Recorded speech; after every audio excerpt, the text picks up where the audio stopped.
코로나19 바이러스의 세계 대유행이 현실이 되면서 지구 반대편 남미 국가들도 비상이 걸렸습니다. 확진 환자가 속출하면서 국경을 봉쇄하는 나라가 눈에 띄게 늘고 있는데요. 브라질 상파울루로 연결합니다. 이재현 특파원. 남미 국가들도 바이러스 대응 수위가 높아졌죠. 네, 아시아와 유럽의 선례를 지켜보면서 잇따라 이동 제한령을 내리고 국경을 봉쇄하는 등 남미 국가들도 바이러스 추가 확산을 막으려고 선제 조치에 돌입했습니다. 페루는 국가 비상사태를 선언하고 17일 오늘부터 모든 국경을 폐쇄합니다. 우루과이와 칠레, 아르헨티나 등은 2주 동안 휴교를 결정했습니다. 콜롬비아는 외국인 입국을 제한하고 자국민과 거주 허가를 받은 사람이라도 14일간 의무 자가 격리 기간을 거치도록 했습니다. 인접국 베네수엘라와의 육로 국경은 완전히 폐쇄됐습니다. 가을이 다가오는 아르헨티나도 코로나19 창궐을 우려해서 이달 말까지 모든 외국인의 입국을 제한했습니다. 콜롬비아 국경은 베네수엘라 국민들의 탈출이 이어지는 곳 아닙니까? 이들의 발이 좀 묶였겠는데요. 네, 그렇습니다. 탈출 국민들은 국경에서 오도 가도 못하는 처지입니다.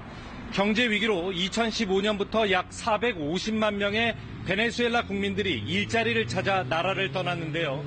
콜롬비아는 이민자를 통한 바이러스 유입을 걱정하고 있지만 의료 시스템이 붕괴한 베네수엘라 국민들은 콜롬비아로 넘어가야만 하는 긴박한 실정에 놓여 있습니다. 화폐 가치가 휴지 조각이 돼버린 베네수엘라에서는 한 달 최저임금 45만 볼리바르를 탈탈 털어야 마스크 5개를 살 수 있을 정도입니다. Aquí llegó la peste. Y los del gobernante no tienen problema porque ellos tienen su búnker, ellos tienen su clínica, tienen todo. Jodidos estamos los del pueblo.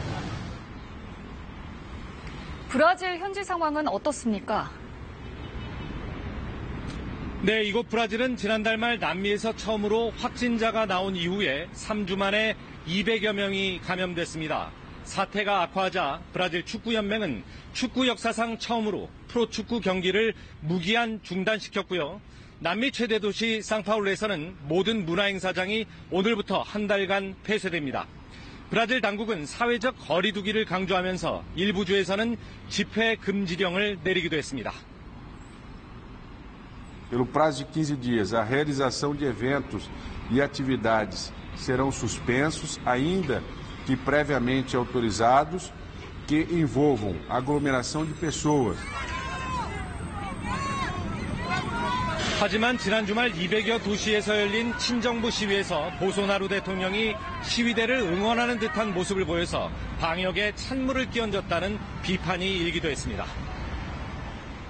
브라질은 국경 방역에도 어려움이 많다고요? 그렇습니다. 남미 대륙에서 브라질은 칠레와 에콰도르를 제외하고 10개 나라와 국경을 맞대고 있습니다. 17,000km에 달하는 내륙 국경을 봉쇄하려면 막대한 인적, 물적 자원이 필요한데요. 얼마나 효과가 있을지 당국은 의문을 제기합니다. 하지만 코로나 방역에서 남미 국가가 직면한 현실은 전 세계 모든 나라가 자국의 사태 대응에 집중하느라 국제사회의 공조와 지원이 취약해졌다는 사실입니다. 정치 혼란과 경제 위기에 바이러스 악재까지 겹치면서 남미 각국에서 취약계층의 빈생고는 더욱 깊어지고 있습니다. 지금까지 상파울루에서 전해드렸습니다.